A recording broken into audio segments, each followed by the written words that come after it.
ఈ దినము కూడా దేవుడు మనతో మాట్లాడుతున్న ఈ ఉపదేశం చాలా వాల్యుబుల్. మరలా మీరు ఇంటికి వెళ్ళిన తర్వాత రిపీటెడ్గా వినండి, వాక్యాన్ని వినండి. వింటే మీకు మేలు జరుగుతుంది, ఆత్మీయంగా మీకు మేలు కలుగుతుంది. యేసయ్య కొన్ని గంటలలో సిలువకు అప్పగించబడబోతున్నాడు. కొన్ని గంటలకు సిలువకు అప్పగించబడడానికి ముందుగా తన శిష్యులకు ఇస్తున్న హెచ్చరిక ఏంటి? మీరు శోధనలో ప్రవేశించకుండునట్లు మెలకువగా ఉండి ప్రార్థన చేయుడి. ఆత్మ సిద్ధమే కానీ శరీరము బలహీనము అని హెచ్చరిస్తున్నాడు ఆయన. శోధన అంటే ఏంటో తెలుసా అండి? ఎందుకు ప్రార్థన చేయమన్నాడు? మెలకువ కలిగి శోధనలు ప్రవేశించకుండా ఉండాలంటే మీరు ప్రార్థన చేసుకోండి.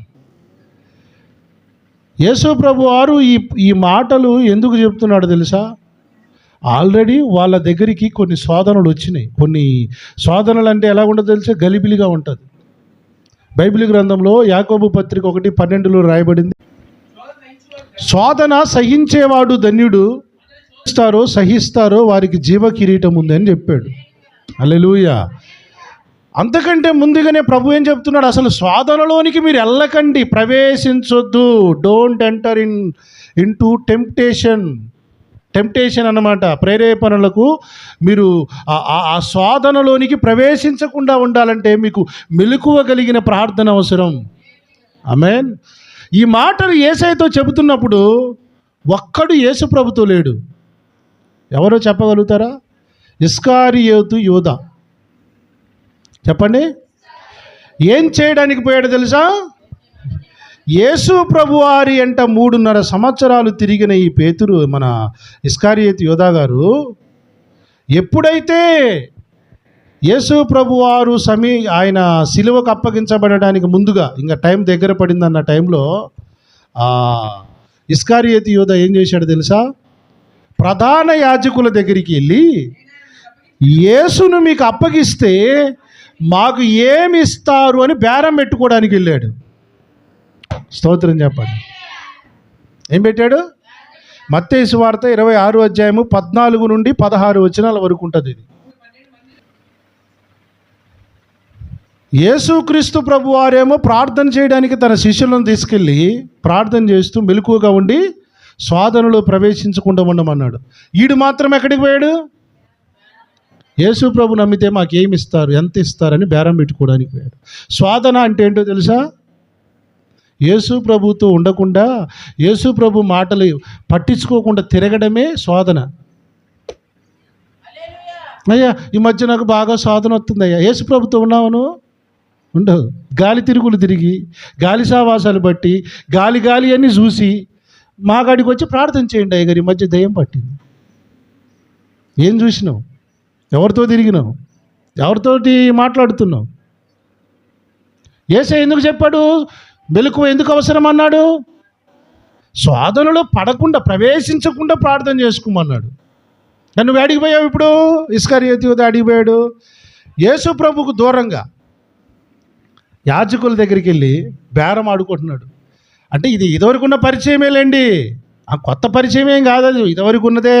చర్చికి యేసు ప్రభుతోటేమో పగలంతా ఉండేవాడు, సాయంత్రం కాగానే ఎవ్వరు చూడకుండా ముసుకేసుకొని పోయి యాజకుల దగ్గర మీటింగ్లు పెట్టేవాడు. ఏమన్నా తెలుసా? పొద్దుగూకులంతా యేసు ప్రభుతో ఉండి వినేవాడు, సాయంత్రం కాగానే యాజకుల దగ్గరికి వెళ్ళి, అన్నా ఏం సంగతే, బాగున్నారా, ఏం సంగతిరా, యేసు ప్రభు ఇవాళ ఏం మీటింగ్ పెట్టాడురా అని ఇలా అడగడం. పొద్దుగూకులు ఇవాళ మిమ్మల్నే చెప్పాడయా, మీ గురించే వాక్యం చెప్పాడు. మీకు ఒకటి చెప్పనా? యేసయ్య బలహీనతలు తెలుసుకోవడానికి, యేసు ప్రభు వారి యొక్క బలహీనతలను తెలుసుకోవడానికి ఇస్కారియోతు యోధాను శిష్యులలో కలిపినాడు వాడు. యేసు ప్రభు వారి జీవితాన్ని తెలుసుకోవడానికి యాజకులు యోధాని డబ్బులు ఇచ్చి ఆ గుంపులో వెళ్ళిపోయారు. వీడు ప్రతిరోజు రిపోర్ట్ ఇవ్వాలి వాళ్ళకి. ఏం రిపోర్టు? యేసు ప్రభు గురించి రిపోర్ట్ ఇవ్వాలి. యేసును అప్పగిస్తే మాకు ఎంత ఇస్తావు అనే కాడికి వచ్చాడంటే వాడు ఎవరి పని చేస్తున్నాడు? అది ఇప్పుడు వీడికి మెలకు ఉందా? నిద్రపోతున్నాడు ఈ దరిద్రుడు. మనోనేత్రాలకు గుడ్డితనం కలగజేసింది. యేసయ్య అంటూనే ఉన్నాడు వీడు, కానీ యేసయ్య మాటలు ఎక్కలే, యేసయ్య జీవితం ఎక్కలేదు. వీడికి ఎంతసేపు డబ్బు పిచ్చే ఉండేది వీడికి. యేసయ్య కూడా ఇది గమనించి డబ్బుల సంచి వాడికాడ ఉండేటట్టుగానే సెలవిచ్చాడు. బాగా తిండిపోతులు ఉన్నారనుకోండి, తిండి వండిచ్చే కాడ వాళ్ళు ఉంటారు చూడండి మీరు. అంటే ఆ పాస్టర్ గారు గుర్తుపడతాడు. ఇక మనం కాదులే, మనం పరిచర్య ధర్మంలే. మొన్న ఒక మీటింగ్ పోతే మొన్న ఒక మీటింగ్ పోయాను, కూర్చున్నాను మీటింగ్లో. ఫస్ట్ వాటర్ బాటిల్ ఇచ్చాడు, మంచి మర్యాదస్తుడే అనుకున్నా నేను. తర్వాత ఒక చాక్లెట్ ఇచ్చాడు, ఆహా వెరీ గుడ్ మంచోడే అనుకున్నా. తర్వాత బిస్కెట్ ప్యాకెట్ ఇచ్చాడు, ఓహో వెరీ గుడ్ మంచోడే అనుకున్నా. తర్వాత 2 అరటికాయలు తెచ్చాడు. తర్వాత 2 శాప ముక్కలు తెచ్చాడు. ఈడేంట్రా నాయన అనుకుంటే, ఈడి పని కాదు అసలు పని వేరే వాళ్ళు, కానీ వాడు అడిగి పోయి తినుకుంటూ డౌట్ రాకుండా మాకు పెడుతున్నాడు. వాడు వీడు తినేది ఎవడికి డౌట్ రాకుండా దానికి మేము పరిచర్య చేస్తున్నాళ్ళని మేము అనుకోవాలనే భావన వాడికి. మీకు ఏది ఉంటే, ఏ ఆలోచన ఉంటే దానికి తగ్గట్టుగానే కొన్ని పనులు వస్తుంటాయి. దేవునికి స్తోత్రం. అవునా కదా? నిజం కదా? ఇప్పుడు వీడికి డబ్బు పిచ్చింది. యేసుప్రభు ఏం చేశాడంటే, వీడికి లేనిపోని కోరికలను పడతాయని ఈ పక్కనే ఈయనకి డబ్బుల సంచి ఈయనకానే ఉండేదట ఎప్పుడు. హల్లెలూయా. అయినా ఈయనకి డబ్బు పిచ్చి సావలా. యేసయ్య నమ్ముతాను, ఎంత ఇస్తారు అని బేరం పెట్టుకున్నాడు. హల్లెలూయా. యేసయ్య ఏం ప్రసంగం చేస్తున్నాడు? మెలకు, శోధనలో ప్రవేశించకుండా మెలకుగా ఉండి ప్రార్థన చేయమంటున్నాడు. ఆత్మసిద్ధమే. ఇప్పుడు ఈ మెలకువ లేదు కనుక మనోడు అడిగిపోయాడు, ప్రధాన యాజకుల దగ్గరికి పోయాడు. ఈ ప్రధాన యాజకులు ఎవరో తెలుసా అండి? క్లియర్గా చెప్తున్నాను నేను. యేసు చెప్పిన మాటలను అసహించుకునే వాళ్ళు, దేవుని పేరును వ్యాపారం చేయడం అలవాటు చేసుకున్న వాళ్ళు వీళ్ళు. అక్రమము అవినీతి తప్పు కాదని సమర్థించే జీవితంలో ఉన్న వాళ్ళు యాజకులంతా. వీళ్ళతో ఈడెందుకు కలిచాడు? ఈడులో మెలుకోలేదు.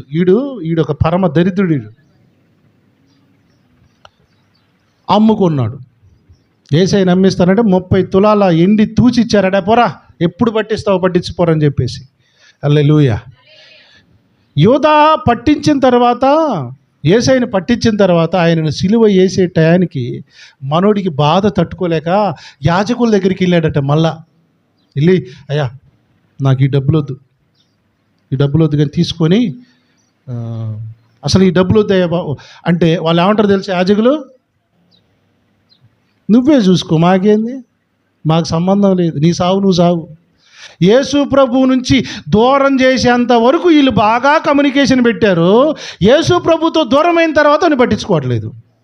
చూసావా ఇప్పుడు లోకానికి? ఇప్పుడు ఏమర్థమైంది లోకం గురించి మీకు? యేసు ప్రభుతో నీకున్న సంబంధం, మనకున్న ఆత్మీయ సంబంధాన్ని దూరం చేసేంత వరకు వాళ్ళు చాలా సీరియస్గా స్నేహం చేశారు. ఒక్కసారి నీ మనోనేత్రాలు వెలిగించబడి చూసేసరికి వీళ్ళు ఏమంటారు తెలుసు? వద్దు మాకు నీ సావు నువ్వే సావు. ఆ డబ్బులు ఆడ పడేసి ఊరేసుకొని చచ్చాడు సార్ వాడు. నడిమికి బద్దలై పేగులు బయటపడి చచ్చిపోయాడట. వాడి గురించి రాయబడింది. శోధన అంటే మన దగ్గరికి రాదు, మనమే దాని దగ్గరికి పోతాం. ప్రైజ్ ది లార్డ్ చెప్పండి. యేసయ్య ఏంటండి లంచం తీసుకోవద్దు అంటాడేంది అని ఈడు పోయి యాజకులను పోయి అడిగేటోడు. ఎవరు?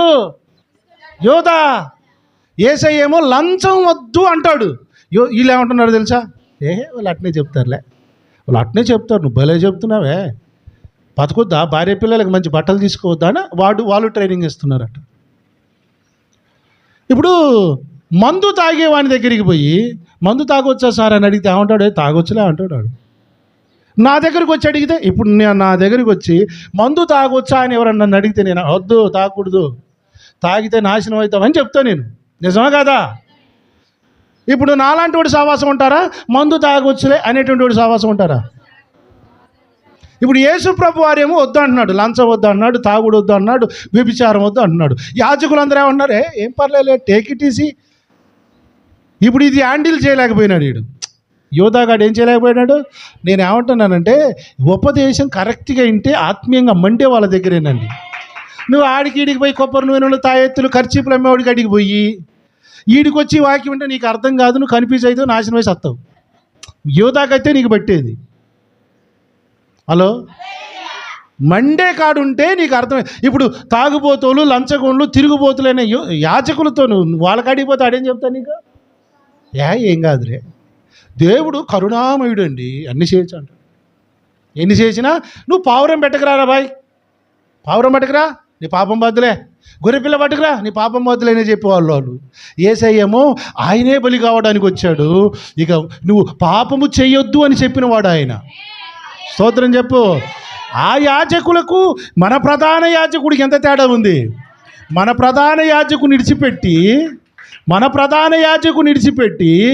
లోకంతో రాజీ పడిపోయిన ఈ యాజకులతో వ్యాపారం పెట్టడానికి పోయాడు సార్. వీడు చివరికి ఏమయ్యాడు? చచ్చాడు. హల్లెలూయా. ఆత్మీయంగా చచ్చాడు, భౌతికంగా చచ్చాడు. Praise the Lord. దీనికి కావలసింది యేసయ్యమన్నాడు తెలుసా? 6 ప్యాక్ కాదు, మెలకువ. ఒంటి మీద బంగారం కాదు, స్పృహ. ఇది ఉందా వాడికి? శోధనకు ప్రవేశించకూడదు. ఈ రోజున చాలామంది శోధనలోనికి వెళ్ళిపోయినారు. అయ్యగారు బాగా ఈ మధ్యకాలంలో రకరకాల పిచ్చి పిచ్చి కోరికలు వస్తున్నాయి, పిచ్చి పిచ్చి ఆలోచనలు వస్తున్నాయి. ప్రార్థన చేయండి. పిచ్చి పిచ్చి ఎవడు చూడమన్నాడు రా నేను? పిచ్చి పిచ్చి ఎవడు చూడమన్నాడు? అయ్యా అది చూడకుండా నా కన్నులకు నీ అభిషేకం ఇవ్వయ్యా, నేను వాడి జోలికి పోకుండా నా హృదయాన్ని కాపాడమని అడగు. పిచ్చి కోరికలు పుట్టకుండా ప్రార్థన చేయాలా? వాటిని జయించాలి. దానిలో శోధనలు ప్రవేశించకుండా మనని మెలుకోగలిగి ఉండమంటున్నాడు ఆయన. నువ్వేంది ఆల్రెడీ ఎంటర్ అయిపోయినావు. ఎంటర్ అయిపోయినాక ఎన్ని ప్రార్థనలు చేసినా కుదరదు నాన్న. అందుకనే కొంతమంది పరిచయాలు మనకు ప్రమాదంగా మారుతాయి. కొన్ని పరిచయాలకు దూరంగా ఉండాలి, కొంతమంది వ్యక్తులకు దూరంగా ఉండాలి. లేకపోతే వాళ్ళు మిమ్మల్ని శోధింపజేస్తారు. ఏమైంది చర్చికి పోతే చేయకూడదా? ఏమనుకుంటున్నారు మీరు? యాండిల్ చేయలేరండి యోధాలు యాండిల్ చేయలేరు. ఇప్పుడు నేనున్నాను ఎగ్జాంపుల్. నా దగ్గరికి ఎంతమంది దొంగ బాధకులు వచ్చారు తెలుసా? ఒకడు వచ్చి 2 పెళ్ళిళ్ళు చేసుకోవచ్చు సార్, బైబిల్లో ఉందంటాడు. వాడి సవాసం నేను పడితే ఏం చేసుకుంటా? పెళ్ళి పెద్ద పెద్ద తప్పేం కాదు, వాక్యం చూపిస్తా నేను. వాడు అంటాడు మందు తాగొచ్చు సార్ అంటాడు. ఒకడు బైబిల్లోనే ఉంది సార్ అంటాడు. అరే బైబిల్ 2 అంచులకి అడిగి వారు దొంగోడా. నేను ఇటుకు వస్తుంది, నీకు ఒక సైడ్ అర్థమైంది, 2వ సైడ్ కూడా ఉంది బైబిల్. ఇప్పుడు ఇటువంటి బాధలు నేను విన్నప్పుడు నేను కూడా ఇటు ఊగులాడినాను అనుకోండి, నా పని కూడా యోధా పనే. అందుకనే ఏది హ్యాండిల్ చేయగలమో అదే వినాలి. ఎంతమంది ఎన్ని చెప్పినా నీకంటూ ఒక సోయి ఉండాలిరా. నీకు ఒక మెలకువ ఉండాలి. అబద్ధ బోధకులు వస్తారు, యెహోవా సాక్షులు వస్తారు, చర్చాబు ఎన్ని రకాల బోధలు వస్తారు. వచ్చి అది కాదు ఇది కాదు. ఒకసారి ఒక పాపిని, ఒక ఆత్మను రక్షించడం చాలా కష్టం. కానీ ఆత్మను చెడగొట్టడానికి యెహోవా సాక్షులు చేసే బోధలు ఉంటాయి చూసినారు, అది హ్యాండిల్ చేయలేరు వీళ్ళు. సార్ దేవుడు పురుషుడు కాదు స్త్రీ అని తెలుసా మీకు అనే బోధ ఒకటి వచ్చింది ఈ మధ్య. ఈయన పిచ్చిలేసింది నాకు. మీకు మీలాంటి వాళ్ళు ఏంటి పిచ్చి కాదు, మీరు గజ్జి పిచ్చోళ్ళు అవుతారు మీరు. దేవుడు పురుషుడు కాదు స్త్రీ అని చెప్తున్నాడు వాడు నాకు. ఓరే సైతానా అరా అట్టనా, కూర్చో 10 నిమిషాలలో వాడికి బుర్ర పగిలిపోయేటట్టు చేసిన. చూసారా? ఆత్మలను రక్షించడం చేతగా దొంగలకి. రక్షించబడిన ఆత్మలను కలవరబెట్టడానికి వాళ్ళు ట్రై చేయాలి. మనం ఎంటర్ కాకూడదు. ఇలాంటి దొంగ బాధలు ఇన్నిన్న హ్యాండిల్ చేయగలిగే కెపబుల్ నాకుంది. అందుకనే ఎంటాను, కానీ టేక్ ఇట్ ఈజీగా తీసుకుంటాను. ఏది ఫైనల్ అయ్యా అంటే చివరికి వాక్యమే నాకు ఫైనల్. చెప్పండి మీరు, నాకు ఫైనల్ ఏంటో తెలుసా? నాకు మనుషులు కాదు, వాక్యమే ఫైనల్గా తీసుకుంటాను. అందుకనే నేను ఏదిన్నా కలవరపడను. యెహోవా సాక్షులు చెప్పిన ఎన్నో, బ్రహ్మహాములు చెప్పిన ఎన్నో, నాకు ఎవడు చెప్పినా నాకు ఫైనల్ ఈయన చెప్పాలి. తిని ఇంటికాడ పడుకునేటోడికి ఈ బాధలు అయితే అర్థంగా నాకు తెలుసు. అందుకనే కెపబుల్ లేనప్పుడు ఈ లోకంలో దొంగలతో పనికిమాలతో స్నేహం చేయకూడదు. Praise the lord. యేసయ్య అందుకే చెప్పాడు మెలకువగా ఉండండి అని. ఎవరు చెడగొట్టేది ఎవరు, మంచి బాగు చేసేది ఎవరో తెలియదా? ఇప్పుడు యాజకుల దగ్గరికి పోయి, సార్ నేను కొంచెం ఆల్కహాల్ తీసుకున్న తప్ప ఉప్పు అంటే వాడు ఏమంటాడు? తాగొచ్చా అంటాడు వాడు. యేసయ్య అయితే అపోస్తలిక వాయి సందేశాలన్నీ అలాంటివి. సార్ గింత గింత గింత గింత స్మోక్ చేయొచ్చా, గింత లైట్గా కళ్ళు తాగొచ్చా, మన కాడ కుదరదు నాన్న. హల్లెలూయా, గట్టిగా చెబుతామా? ఇంకొక ఆయన ఉన్నాడు చూడండి, అసలు సబ్జెక్ట్ ఇప్పుడు స్టార్ట్ అయింది. అసలు సబ్జెక్ట్ ఇదనమాట. మార్కు సువార్త 14:54 చూడండి. 14:54 మార్కు సువార్త 14:54. అర్థం కాకపోయినా అర్థమైనట్టు నటిస్తారు, నాకు తెలుసులే. పేతురు ప్రధాన యాజకుని ఇంటి ముంగట వరకు దూరము నుండి ఆయన ఎంట పోయి కూర్చుండి మంట యొద్ద చలి కాచుకొనుచుండెను. ప్రధాన యాజకులను స్తోత్రం చెప్పు. యేసయ్య అంటే 3.5 సంవత్సరాల దగ్గరగా ఉంది. ఎవరయ్యా ఎవరోలే, మాకు ఎందుకు సార్, కొబ్బరి నూనె ప్రార్థన చేసి పంపిరే. ఇప్పుడు ఎక్కడున్నాడు అయ్యగారు? దూరము నుండి చూస్తున్నాడట. యేసయ్య సిలువ అప్పగించబడక ముందు రోజు దాకా దగ్గర ఉన్నాడు. ఇప్పుడు దూరం నుండి ఎవరింటికి అడిగి పోయాడు తెలుసా? ప్రధాన యాజకుడి ఇంటి దగ్గరికి పోయాడు, ఇంటి ముంగిట. స్తోత్రం. దగ్గరగా ఉండాల్సిన వాళ్ళు దూరం ఎందుకు అయ్యారా? చెప్పండి, దగ్గరగా ఉన్న వాళ్ళు ఎందుకు దూరం అయ్యారు? యేసయ్య కావాలి, మళ్ళీ దూరం నుండి గురించి ఎవరు చూస్తున్నారు? అయ్యగారు కావాలి, ప్రార్థన కావాలి, కానీ దగ్గరగా ఉండరు. దూరంగా ఏం జరుగుతుందో అసలు చూద్దాం. సంఘంలో గ్రూపులో మన ప్రతి సందేశాన్ని, ప్రతి మీటింగ్ గురించి ఏం జరుగుతుందో చూద్దాంలే అనే దొంగ పేతులు కొంతమంది ఉన్నారు. నీకు అర్థం కావాలంటే చాలా నాలెడ్జ్ అవసరం. దొంగ పేతుర్లు దూరం నుండి ఏం జరుగుతుందో చూద్దాం. మనకొద్దు. ఏం కాగుతున్నాడు? చలి ఉడికి పుడుతుంది. అది సరైన వస్త్రాలు లేనివాడికి చలి పుడుతుంది. చలి పుడుతుంది కాబట్టి ఎచ్చదానానికి చలిమంట కావాలి. అంటే పేతురు ఆత్మీయంగా చల్లారిపోయాడు.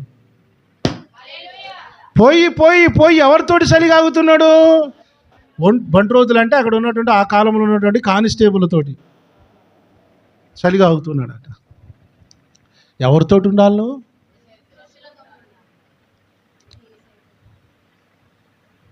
చల్లారిపోయిన వాళ్ళంతా లోకస్తులతో ఉంటారు, లోక పద్ధతులతో కలిసి ఉంటారు, లోక ఆచారాలతో కలివిడిగా తిరుగుతారు. మళ్ళీ యేసుప్రభు కావాలి. ఏమవుతుందో చూద్దాం. నిన్న మొన్న నేను యేసయ్య నీ కొరకు ప్రాణం ఇస్తానని చెప్పానుగా, అసలు ఏం జరుగుతుందో చూద్దాం. అసలు యేసయ్య దొంగకోడి. యథార్థత లేదు దొంగలకి.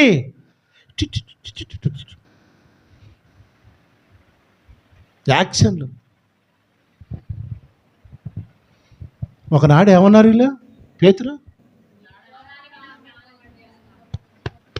యేసయ్యా అన్నాడు. ఇప్పుడు శిలువకు అప్పగించబడేసరికి దూరంగా నిలబడి ఎవడితోటి సరిగాగుతున్నాడు?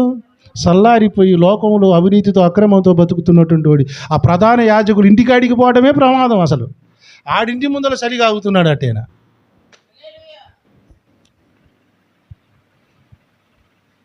ఆత్మీయంగా సచ్చిన వాళ్ళంతా లోకస్తులతోటే కలిసిపోతారు. ఆత్మీయంగా సల్లారిపోయిన వాళ్ళంతా లోకస్తులతోటే కలిసి సలిగాగుతారు. Praise the lord. ఈ సలి అనే పదం గురించి నేను మాట్లాడుతున్నాను. బట్టలు చలిని కవర్, చలి ఎందుకు మనం ఏమంటారు అది, మందం వస్త్రాలు ఎందుకు వేసుకుంటాం? చలి కవర్ చేయడానికి, మన శరీరాన్ని కవర్ చేయాలంటే మందం వస్త్రాలు, దాన్ని చలికోట అంటున్నాం, అవునా? శరీరాన్ని కాచుకోవడానికి మంచి వస్త్రాలు వేసుకుంటున్నాం. ఆత్మని కాపాడుకోవడానికి ఏం వస్త్రాలు వేసుకోవాలో గత వారం విన్నాం మనం. నీతి వస్త్రం, రక్షణ వస్త్రం, స్తుతి వస్త్రం గురించి ఇంకా మీకు చెప్పలా, ఇంకా చాలా ఉన్నాయి వస్త్రాలు. స్తోత్రం, హల్లెలూయా. ఏం ధరించుకుంటే మనం ఆత్మీయంగా బలంగా ఉంటాము, ఆత్మలో బలంగా ఉంటామో మనం చూసినాం గత వారంలో. గుర్తుందా మీకు?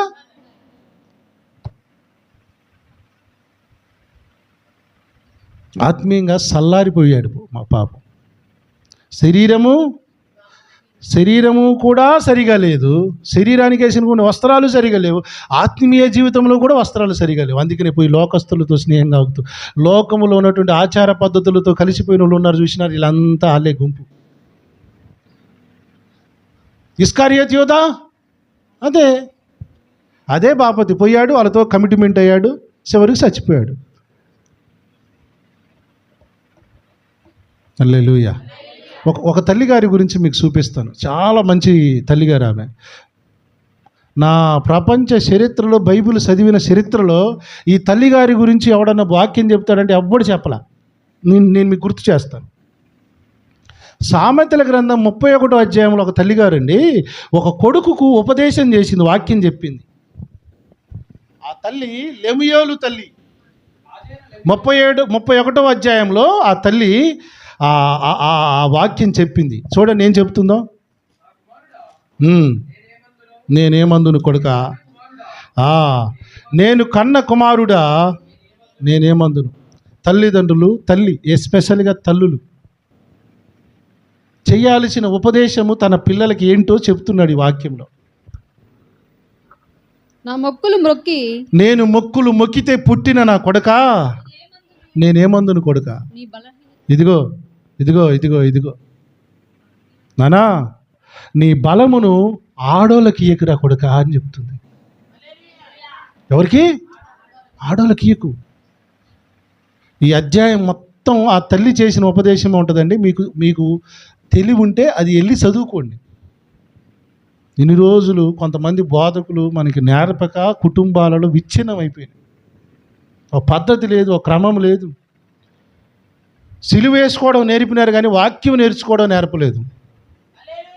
సిలువేసుకోవడం నేర్పినారు, బైబిల్ తల కింద పెట్టుకోవడం నేర్పినారు కానీ తల్లిదండ్రులు వాక్యం నేర్పల. వాక్యం నేర్పిన తల్లి లెముయేలు తల్లి.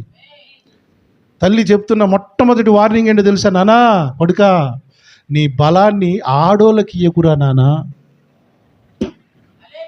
రాజులను నాశనం చేసేది ఈ ఆడోళ్ళేరా. ఆమె కూడా మరి ఆడామే కదా సార్, మరి ఎందుకు చెప్తుంది సార్? ఆడోళ్ళు అందరూ ఉంటారు సార్, కొంతమంది ఉంటారు సార్, కొంపలు ఆర్చితే ఆడోళ్ళు ఉంటారు. కొన్ని కుటుంబాలు ఆరుస్తారు తెలుసా మీకు? వాళ్ళ వలలో పడితే వాడు ఒళ్ళు గుల్ల, వాడు ఇల్లు గుల్ల అయిపోద్ది. నాశనం. రాజులు కూడా నాశనం అయ్యారట. తల్లి చెప్తుంది, నువ్వు పెళ్ళి కాని కొడుకు, ఆయన పెళ్ళి కాని కొడుకుకు చెప్తుంది, నీ బలాన్ని ఆడోళ్ళకి ఇవ్వు. రాజులను నశింపచేసే స్త్రీలతో సవాసం చేయొద్దు. ఆడోళ్ళతో అసలు నీకేం ఫ్రెండ్ రా, అన్ఫ్రెండ్ చేసే దరిద్రుడా. Praise the Lord. నీకేం పని ఆడవాళ్ళతోటి? ఒకటో వార్నింగ్ ఏంటి? ఆడవాళ్ళతో నీ బలాన్ని వేస్ట్ చేయక, అలా స్నేహం కూడా చేయొద్దు. ఫస్ట్ మంచి తల్లులు చేయాల్సిందే. Praise the Lord. ఆడవాళ్ళంటే ఏంటో నేర్పాలి, కొడుకులకు నేర్పాల్సింది ఇదే. రెండోది, 4వ వచనంలో చూడండి, ద్రాక్షారసము తాగుట రాజులకు తగదు నాన్న, నువ్వు రాజు కొడుకువి, నువ్వు మద్యం తాగొద్దు, గంజాయి తాగొద్దు అని చెప్తున్నా. స్తోత్రం. మంచి తెల్ల చెడ్డ తెల్ల, మంచి తెల్ల చెడ్డ తెల్ల, మందు, మద్యం, సారా, విస్కీ, అరే దిక్కు లేని గతి లేని వాడు బాధలున్నోడు తాగుతాడురా, నీకెందుకురా, నువ్వు రాజకుమారుడు, నువ్వు తాగితే న్యాయం తీర్చలేవు ప్రజలకి. పానాసక్తి రాజులకు తగదు, మద్యపానాసక్తి అధికారులకు తాగదు. త్రాగితే నీకు కట్టడలు గుర్తుండవురా బిడ్డ, కొడుకా. హల్లెలూయా. చెప్పాల్సిన టైంలో చెప్పరండి బోధ. తల్లులు చెప్పాల్సిన టైంలో చెప్పరు. వాడు సిగరెట్ తాగే టైంకి చెప్తారు, నాన్న సిగరెట్ తాగొద్దు అని చెప్తారు. వాడు ఆల్రెడీ ఎక్కాడు, బండి ఎక్కాడు. రెండోది ఏం చెప్తుంది? మద్యం తాగొద్దు అని చెప్తుంది. మూడోది ఏం చెప్తుందో తెలుసా? 9వ వచనంలో, న్యాయం చెప్పు, న్యాయంగా మాట్లాడు, నోరు తెరిచి న్యాయమే మాట్లాడు అని నేర్పింది. Praise the Lord. ఇదంతా కొడుకుకు చెప్పింది, కొడుకుకు చెప్పింది. ఇప్పుడు ఈ యవనస్తుడైన కొడుకుకి భార్య కావాలిగా. మరి నీకు ఎలాంటి భార్య కావాలో చూడు, ఇప్పుడు చెప్తుంది చూడండి 10వ వచనంలో. నాన్న రే కొడుకా, డబ్బులున్న భార్య ఎవడైనా ఉంటుందిరా, చదువుకున్నది కూడా ఉంటుంది భార్య, ఉద్యోగం ఉన్న భార్య కూడా ఉంటుంది. ఈ రోజుల్లో గుణవతి అయిన భార్య దొరకటలే బిడ్డ. అలాంటిది దొరుకుట ముత్యము కంటే అరుదు. స్తోత్రం చెప్పు. హల్లెలూయా. అటుది ముత్యము కంటే అమూల్యమైనది, రేర్ పీస్. ఈ తల్లి ఎందుకు చెప్తుందో తెలిసే మాట, ఈ గుణవతి అయిన ఇప్పుడు అసలు సబ్జెక్ట్ ఇదే, గుణవతి అయిన భార్య దొరుకుట అరుదు అన్నాడుగా. ఆ గుణవతి అయిన భార్య ఏం చేస్తుందో చెప్పినాడు. గుణవతి అయిన భార్య ఏం చేస్తుందో తెలుసా? 21వ వచనంలో చూడండి. తన ఇంటి వారికి తగులునని. ఇప్పుడు మనం ఎక్కడికి వచ్చినాం? సలి తగులుననే భయము ఆ తల్లికి ఉండదట, ఆ గుణవతి అయిన భార్యకు ఉండదట. ఎందుకంటే ఆమె ఆల్రెడీ ప్రిపేర్డ్గా పెట్టిందంట. ఆమె ఇంటి వారందరూ రక్తవర్ణ వస్త్రములు ధరించిన వారు. చలికి భయపడదట ఆ తల్లి, ఆ బుద్ధిమంతురాలైన భార్య. ఎందుకు? ఆల్రెడీ షీ ప్రిపేర్డ్ స్కార్లెట్ అంటారు దాన్ని, స్కార్లెట్ వింటర్ డ్రెస్సెస్. స్కార్లెట్ అంటే రెడ్ కలర్లో ఉంటాయి, రక్తవర్ణ వస్త్రములు.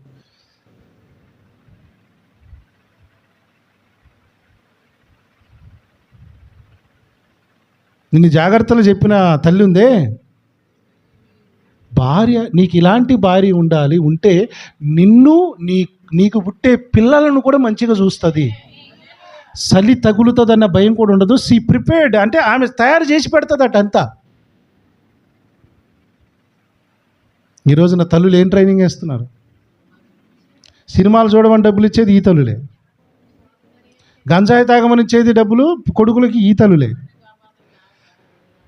పాప పనులు చేయమని చెప్పేది ఈ తల్లులే. కానీ కోడలు మాత్రం మంచిది రావాలి. ఎట్టొస్తుంది సార్?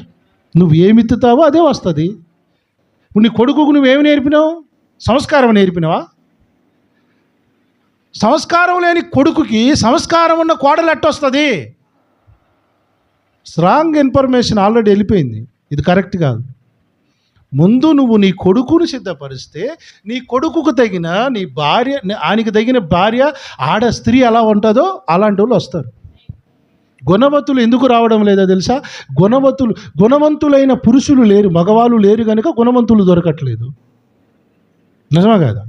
గుణవంతురాలు ఎలా ఉంటుందంటే ఆ అధ్యాయం మొత్తం చదువుకొని ఇంటికాడ ఉన్నప్పుడు పాడేనే ఆశీర్వాదాలు వదిలిపెట్టాడు సార్, ఆశీర్వాదాలు దీవెనలు పాడేనే ఎన్ని. అసలు బతుకులో ఇవి పెట్టుకొని ఇంప్లిమెంట్ చేసుకోండి. కొంతమంది ఇంట్లో లేకపోతే ఏడదాన్నే ఉంటుంది, పడేసి ఉంటారు. ఆ పిల్లగాళ్ళకి సరిగైన డ్రెస్సులు అన్నీ చినిగిపోయినవి ఉంటాయి. ఒంటి మీద మాత్రం బాగా బంగారాలు పెట్టుకొని తిరుగుతారు. బుద్ధిమంతురాలు తన ఇంటిలో ఉన్న పిల్లలకి వాళ్ళందరికీ రక్తవర్ణ వస్త్రాలు ఇస్తుందట. దేవునికి స్తోత్రం. చలి పుట్టకుండా. ఆమేన్. యేసయ్య ఎంట ఉన్నంతసేపు చలి కాచుకున్నట్టుగా పేతురుని ఎక్కడన్నా చూసినారా మీరు? యేసయ్యకు దూరమైనాకనే చలిమంటగా అడిగిపోయిండు.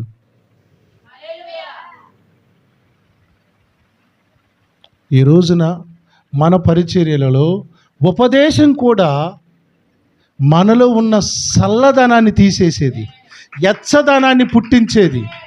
హల్లెలూయా. చల్లదనాన్ని తీసేసి ఎచ్చదనాన్ని నింపేదండి.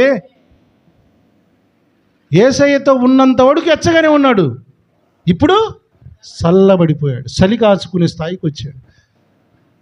బిడ్డ, నేను బాగా ప్రార్థన చేస్తున్నాను, కానీ ప్రార్థన ఉండదు.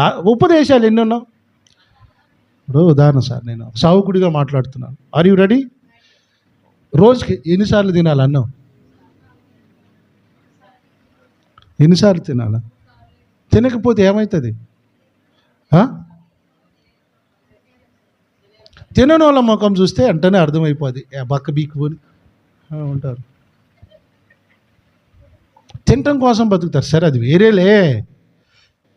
శరీర పోషణకి ఎంత ప్రాముఖ్యత ఇస్తున్నావు, ఆత్మ పోషణ ఏంటి నీ జీవితంలో? ఆత్మ పోషణ ఎప్పుడు నీకు దేవుని వాక్యము ద్వారా జరగాలి. ఆత్మ పోషణ లేకుండా నువ్వు దూరంగా ఉంటే నీకు పోషణ ఎలాగుంటుంది? సంఘం ఎందుకు ఇచ్చాడు దేవుడు? వాక్యం ఎండు, వాక్యం లేదు. ఎన్ని ఉపదేశాలు వింటున్నాము నెలలో? రోజుకు 3 సార్లు తింటున్నాం, నెలకు 4 వారాలు. ఎన్ని ఉపదేశాలు వింటున్నాము, ఎంత బలంగా ఉన్నారు. దూరంగా ఉన్న వాళ్ళంతా ఎచ్చగా లేరు, చల్లబడిపోయారు. Praise the lord. వారిని సిద్ధపరచడానికి మన అపోస్తుల ఉపదేశము, ఈ బుద్ధిమంతురాలైన భార్య తన పిల్లలను ఎలా సిద్ధపరుస్తుంది, తన కుటుంబాన్ని సిద్ధపరుస్తుందో, మిమ్ములను మేము కూడా అలా సిద్ధపరుస్తున్నాం ఆ ఎచ్చదనములోనికి. ఆమేన్. ఈ వాక్యము విన్న తర్వాత ఏం రావాలి? వైరాగ్యం రావాలి, మంట రావాలి.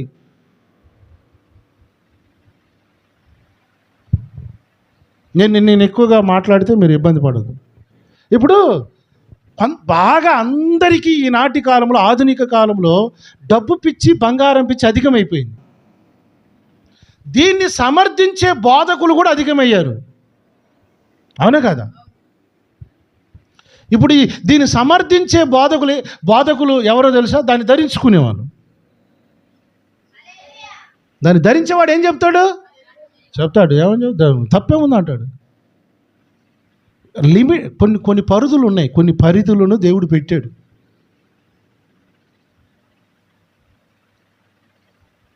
వ్యాపారం నేర్చుకున్న యాజకులతో కూర్చుంటే వ్యాపారంతో కూడిన వాక్యమే చెప్తాడు.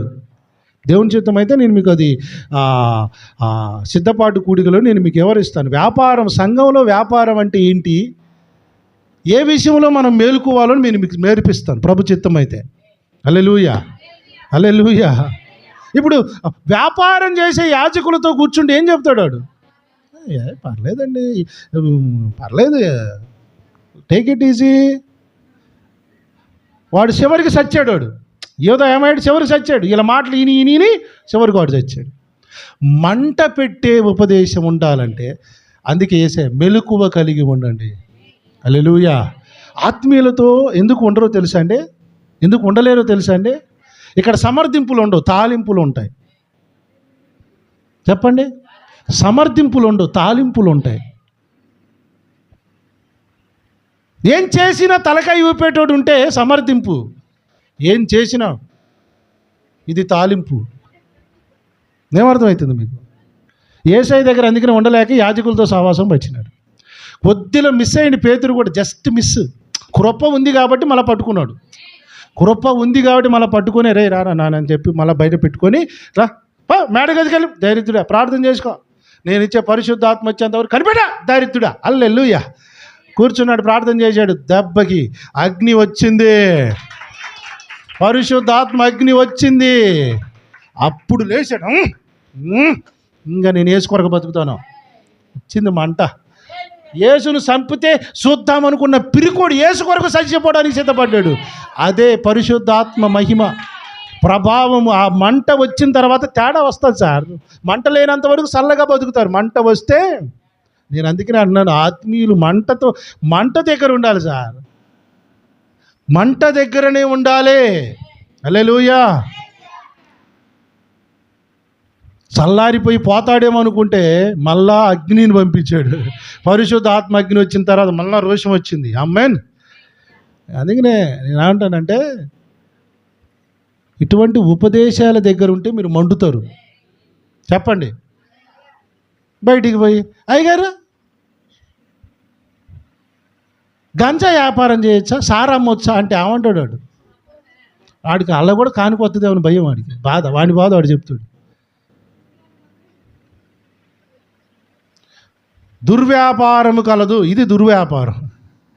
మంచి వ్యాపారాలు చేయాలి రే, దుర్వ్యాపారాలను సమర్థించకూడదు. హల్లెలూయా. ఇంత మాట్లాడితేనేమో తట్టుకోలేరు. ఇదేం మంట ఇచ్చేది. మీరు సలబడిపోకుండా ఉండేది ఇదే. మరి చలి కాకుండా ఉండడానికి మీకు ఉపదేశం అనే ఆ స్వెటర్ ఇచ్చేది ఇదే. స్తోత్రం.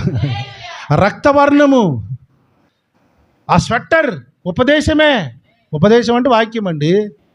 అర్థమవుతుందా? హల్లెలూయా. చచ్చిపోయిన వాళ్ళకి అడిగిపోయి చూసారా మీరు? చచ్చిపోయిన వాళ్ళకి అడిగిపోయినాక చచ్చిపోయేటప్పుడు మొత్తం బాడీ అంతా కూల్ అవుతుంటుంది.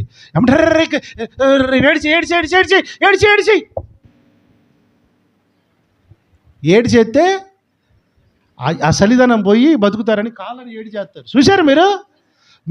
ఆత్మీయంగా చచ్చిపోతున్న వాళ్ళని నేను చెప్తున్నాను, ఉపదేశం వినిపియండి. ఈ ఉపదేశం వినిపియండి ఆయన. విశ్వాసులేగా చర్చికి పోతున్న వాళ్ళు అందరూ బతుకున్న వాళ్ళు అనుకుంటున్నారు మీరు. యేసు రక్తం, వాడు ఎప్పుడో చచ్చాడు. వాళ్ళు చచ్చారు సార్. చచ్చిపోయేటోని బతికడానికి ఈ అపోస్తలుల ఉపదేశాన్ని వినిపియండి, బతుకుతారు సార్. ఎవరైనా చెప్పింది వాక్యమే, వాడు వదిలిపెట్టి వాడు చచ్చాడు.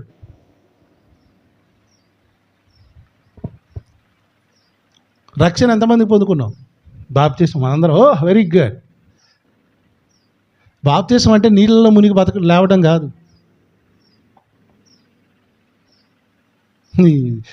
ఒక 20-30 సంవత్సరాల క్రితం ఈ బోధలుంటే ఎంత బాగా అనిపించింది. తిండిపోతులు, డబ్బు పిచ్చులు అంతా తయారీ సంఘాల నాశనం చేసిరు సార్. ఒక్కడి కూడా వాక్య జ్ఞానం లేదు. వాడికి లేదు, ఈడికి లేదు. వాడికి లేదు, ఈడికి లేదు. 30 ఏండ్ల క్రితం ఉన్న వాళ్ళు ఉన్నోళ్ళుగా కొంచెం మంట కలిగి ఉన్నట్టయితే భలే. బాప్తిసం అంటే నెలలో మునిగి లేవడం కాదు, క్రీస్తును ధరించుకోవడం. రెండోది, బాప్తిస్మం తీసుకునేటప్పుడే మనం యేసును దేవుడు అని ఒప్పుకుంటాం. చూసారా? యేసును దేవుడు అని ఒప్పుకున్నామంటే అర్థం ఏంటంటే సైతానుగాడు దయ్యం అని ఒప్పుకోవడం. అన్ని రోజులు వానికి బానిసత్వం చేసినారుగా, వాడిని ఒక్క తను కిక్ తన్ని యేసయ్యనే నా దేవుడు అని ఒప్పుకున్నాం కదా. అప్పుడు యేసయ్య, రే ఈ బిడ్డ నాది, ఈ బిడ్డ, ఈ కొడుకు నావోడు, ఆ ప్రాపర్టీ నాది అని ముద్రేసుకున్నాడు. బాప్తిసం అంటే ఇదిరా నాయన, కొనుక్కోవడం, కొనడం. మీరు మీ సొత్తు కాదు, మీరు వెలపెట్టి కొనబడిన వారు. ఏమెలా? డబ్బులు కాదు, యేసు రక్తం అనే వెలిచ్చి కొన్నాడు. ఇప్పుడు మనందరం యేసయ్య ప్రాపర్టీ. హల్లెలూయా. ఓకేనా? ఈ మధ్య కాలంలో సైతానుగాడు రోజు యేసయ్యతో పంచాయతీ పెట్టుకున్నాడు. అది నాకు చెప్తున్నాడు యేసయ్య. చెప్పడం అంటే డైరెక్ట్ కాదు, వాక్యం ద్వారా. రోజు పోతున్నాడు అంటే యేసయ్య దగ్గరికి పంచాయతీ పెట్టుకుంటున్నాడు అంట. ప్రభువా, నీ బిడ్డలు అంటున్నావు కదా, వీళ్ళు నీ బిడ్డలంటే నీ మాట చొప్పున బతకాలిగా. మత్తయి సువార్తలో 7:20 బుద్ధిమంతుడు బండ మీద కట్టుకొనిన బుద్ధిమంతుని పోలి ఉంటాడు. ఈ మాటల చొప్పున చెయ్యి ప్రతివాడు బండ మీద కట్టుకొనిన బుద్ధిమంతుడు లేకుండా. నీ మాటల చొప్పున కట్టుకుంటే బుద్ధిమంతుడు అన్నావు. మరి నీ మాటల చొప్పున బతికేటోడు నా సంక్రాంతి పండుగ ఎందుకు చేశాడు చెప్పు? నా దసరా పండుగ ఎందుకు చేశాడు? నా దీపావళి ఎందుకు చేశాడు? రోజు పంచాయతీ పెడుతున్నాడు అంటే యేసయ్య దగ్గరికి. యేసయ్య ఇప్పుడు కన్ఫ్యూజన్లో పడ్డాడు. కోర్టులో వివాదాస్పదమైన స్థలాలు అని ఉంటాయి, తెలుసా? విన్నారా మీరు? ఇయ్యండ్రు. వివాదాస్పదమైన అంటే ఇద్దరు వ్యక్తుల మధ్యలో గొడవలు ఉంటాయి. ఈడిది గొడవ తేల్చేది ఎవరో తెలుసా? కోర్టు వివాదాస్పదమైన వాటిని కోర్టు సెటిల్ చేస్తుంది. జడ్జిమెంట్ వచ్చే వరకు కోర్టులో వీళ్ళిద్దరూ ఆగాల, వెయిట్ చేయాల. ఆ జడ్జిమెంట్ వచ్చేదాకా వాడిది కాదు, వీడిది కాదు. దాన్నే లిటిగేషన్ ప్రాపర్టీస్ అంటారు. స్తోత్రం. ఇప్పుడు సైతానుగాడేమో, యేసయ్యేమో నేను కొన్నాను, నా బిడ్డ అని ఆయన అంటున్నాడు. రాఖీ కట్టుకుంటున్నారు, మరి ఇది నాది కాదు, మరి వీళ్ళు ఎవరు? వాడు పంచాయతీ. ఇప్పుడు ఎట్ట తేలాలి ఈ పంచాయతీ?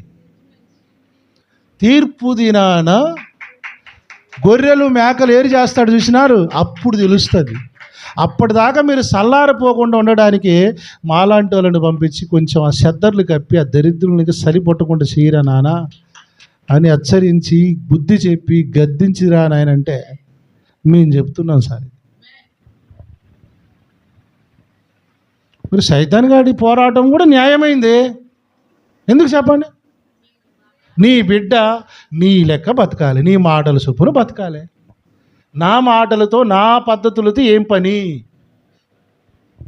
ఇదే దినం అండి? ఆదివారం సార్. ఆదివారమునకు బైబిల్ గ్రంథంలో ప్రభువు దినము అని రాయబడింది. చెప్పండి. బాప్తిస్మం తీసుకున్నావు. ఎవరు బిడ్డవును? ఆదివారము ప్రభువు దినమును నువ్వు ఎక్కడ ఉండాలి? దినానికి ఎందుకు పోయినా? డబ్బుల కోసం జీతానికి ఎందుకు పోయినా? సైతాన్గాడు వచ్చామంటున్నాడు తెలుసా యేసు ప్రభు దగ్గరికి వచ్చి, యేసయ్య నువ్వురా, నా బిడ్డలు 7 రోజులు శుక్రవారము, గురువారం, శనివారం చూపిత్తరా? నీ బిడ్డలు ఏడుండాలా? సిగ్గు శరం లేదు దరిద్రులకి. సిగ్గు శరం. ఆ కరోనాలో, ఆ ప్రమాదంలో దరిద్రం పోతే పోయేది. ఆ 2000 3000 పెట్టెతో పంపిద్దాం. వాడుకున్న నీతి కూడా లేదు సార్. గురువారం వస్తే వాడి గుడికి పోతాడు, వాడి భక్తి తలస్నానం చేసుకొని పోతాడు. శుక్రవారం వస్తే చాలా పద్ధతిగా, చాలా క్రమంగా, చాలా దైవ భయంతో. శనివారం కూడా మా ఇష్టదైవం, నేను తినవండి, నీసు తినవండి. సిగ్గు లేదురా నీకు? సిగ్గు లేదు మన బతుకులకి? ఇది ప్రభువు దినం, ప్రభువు బిడ్డగా నువ్వు బతకాలని సిగ్గు లేదా నీకు? అందో బతుకు, ఇదొక బతుకు. నీసు తిన్నాడు సార్ వాడు. మా దేవుడు అండి, మా ఇష్ట దేవుడు, నేను తినవండి అంటాడు. ఇది ఏ దినం? ఏడున్నావు నువ్వు? ఏం చేస్తున్నావు నువ్వు? 2-3 గంటలు ఆరాధన అయిపోయేదాకా అన్నం తినకుండా ఉండలేరు సార్ దరిద్రులు. అసహ్యం ఎత్తుంది నాకైతే. నాకే ఎంత ఉందంటే నా దేవుడికి ఎంత ఉండాలి ఇంకా? సిగ్గులేని మనుషులు. ప్రభు దినవునా ప్రభు కాడికి రావటం సోయలేదు నీకు? ఎవరిది? ఇది గుండుసామెలు గారు పునుకున్నాడు. ఇది నిన్ను కొన్నాడు ఆయన. నువ్వు నేను ఆయన ఆరాధించాలనుకుంటే ఈరోజు కూడా నువ్వు దినం, వ్రతం, పెళ్ళి అన్నావు అనంటే you are not Jesus property. నువ్వు ఒకటి సొత్తు అయినవు, ఒకటి పార్టీ పట్టినవు. అప్పుడప్పుడు దూరంగా ఉండి నా సంఘం ఉందా అప్పుడప్పుడు ఫోన్ చేసి అయ్యా ప్రార్థన చేయండి, అయ్యా అమ్మ ప్రార్థన. లిటిగేషన్ ప్రాపర్టీస్ ఇవన్నీ. ప్రభు వారం ఎక్కడుండాలి? ప్రభువు బిడ్డలం ప్రభువు సన్నిధిలో ఉండాలి. ఏ సావాసం అనేది ఎక్కడైతే అయ్యా అక్కడే ప్రార్థన, వాక్యం విన్నామయ్యా. యాజకులు కూడా చెప్తారు సార్ వాక్యం. యాజకులు కూడా వాక్యం చెప్తారు. యేసయ్య వాక్యం చెప్తారా?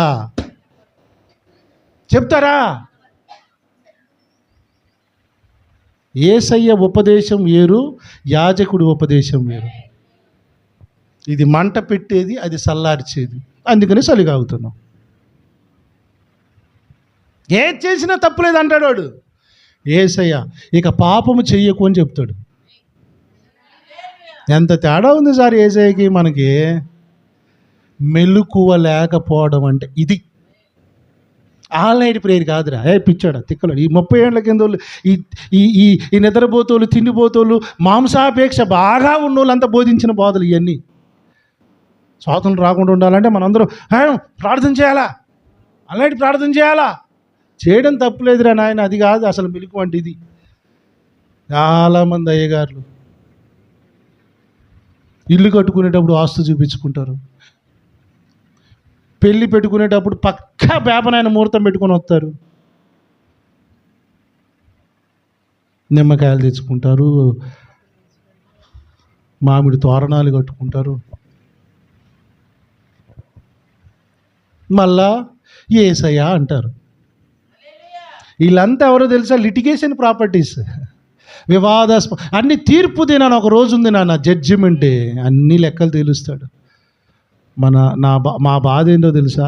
మనం ఎవ్వరం కూడా అక్కడ ఏరు చేయబడకూడదు అని నా బాధ. అందుకనే కొంచెం ఘాటుగా హెచ్చరించినా చేసేది మేము దీనికోసమే. లేలుయా, గట్టిగా చెబుదామా? ఆడ తిరిగి ఇప్పుడు నేను వాస్తు చెప్పే చర్చిల కాడికి పోయి ఇక్కడికి వచ్చినాం. ఇక్కడ ఇది అసలు వాక్యానికి తప్ప వాస్తు లేదని నేను అంటాను. ఇప్పుడు ఆ వాక్యం ఈ వాక్యం ఏంటో నువ్వేమవుతావు? గలిబిలవుతావు. నీకు హ్యాండిల్ చేయలేవు, నువ్వు హ్యాండిల్ చేయలేవు. చివరికి ఏమైతే తెలుసా? యూదా పరిస్థితే. బ్రతికి ఉన్న పేరు ఉందా, నువ్వు చల్లగలేవు, ఆడికిపోతున్నావు చల్లదానం, ఈడిపోతున్నావు కొంచెంసేపు ఈడ ఉన్నంతసేపు ఎచ్చదాను, ఆడికిపోగానే మళ్ళా ఆడ చల్లదానం, ఈడ ఎచ్చదానం, ఈడ చల్లదానం, ఆడి చల్ల కాదు నులువెచ్చకు వచ్చేసాడు. నులువెచ్చని స్థితి చనిపోయిన జీవితానికి సూచన. అందుకే ఆత్మీయ జీవితంలో ఒక ఉపదేశము, ఒక పరిచర్య, ధర్మం అనేది ఇంపార్టెంట్. హల్లెలూయా.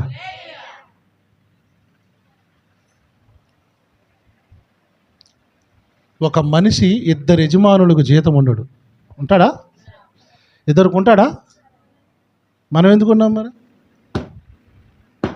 మనం ఎందుకున్నాం? యేసయ్య అంటున్నావు, కొబ్బరి నూనె అంటున్నావు, తాయెత్తు అంటున్నావు. యేసయ్య అంటున్నాము, ఆదివారం అంటున్నాము, మిగతా రోజుల్లో అన్ని వారాలు అంటున్నాం. మన యజమానుడు యేసయ్య అయ్యి ఉండాలి. ఆయనే మన యజమానుడై ఉంటే ఆయన చెప్పిన పనే మనం చేయాలి. యజమానుడు ఏం చెబితే ఆ పని దాసుడు చేయాలి. యజమాని చెప్పిన దానికంటే ఎక్కువ నువ్వు చేసినావనంటే నీ యజమానుడు ఇంకొక ఆయన ఉన్నాడని అర్థం. స్తోత్రం. బైబిల్లో ద్విమనస్తత్వం అని ఉంది, విన్నారా ఎప్పుడైనా? ద్విమనస్తత్వం, 2 మనసులు, ఇదే మనస్తత్వం. వాడికేమో ఆ తత్వం. ఇప్పుడు మనోళ్ళకి కూడా ఈ తత్వాలు ఉన్నాయని చెప్తున్నా నేను. యేసయ్య లోక పద్ధతులు. యేసయ్య అన్నాడు, ఇప్పుడు నేను కొనుక్కున్నాను వీళ్ళని, వీళ్ళు మైండ్ మతిస్థిమితం సరిగా లేదు, కొంచెం నిలబెట్టు నాయనా, వీళ్ళకి కొంచెం బుర్ర రిపేర్ చెయ్యి. Double mind set, double game అంటారు కదా, double game, dual mind set. రెండు సిమ్ముల ఫోన్ ఎట్టను, రెండు సిమ్ముల ఫోన్ ఎట్టను, రెండు మైండ్లో ఉన్న వాళ్ళు అన్నమాట. కొద్దిసేపు యేసయ్య, సిమ్ములు మారుతుంటాయి, ట్రాన్స్ఫర్లు అవుతుంటాయి, ఆ టవర్ ఈ టవర్ 2 మారుతుంటాయి. దేవునికి స్తోత్రం. ఆదివారం ఏమో యేసుప్రభు టవర్ వేసుకుంటారు సిమ్ము. ఆదివారం చర్చికి పోయి బైబిల్ పక్కన వేసిన తర్వాత ఇంకా లోకం సిమ్ వేస్తారు. ఇది శనివారం దాకా పనిచేస్తుంది. అందులో నెట్ బ్యాలెన్స్ చేసుకుని అన్నీ చూస్తారు. ఇక ఎవడెట్ట నడుమూపుతున్నారు, ఎవడెట్ట డ్యాన్సులు వేస్తున్నాడు, ఎవడెట్ట బట్టలు వేసుకుంటాడు, ఎవడెట్ట కటింగ్ చేస్తున్నాడు, అన్నీ చూస్తారు. నన్ను ఎవరో అడుగుతున్నాయి కొన్ని రోజుల క్రితం, అయ్యగారు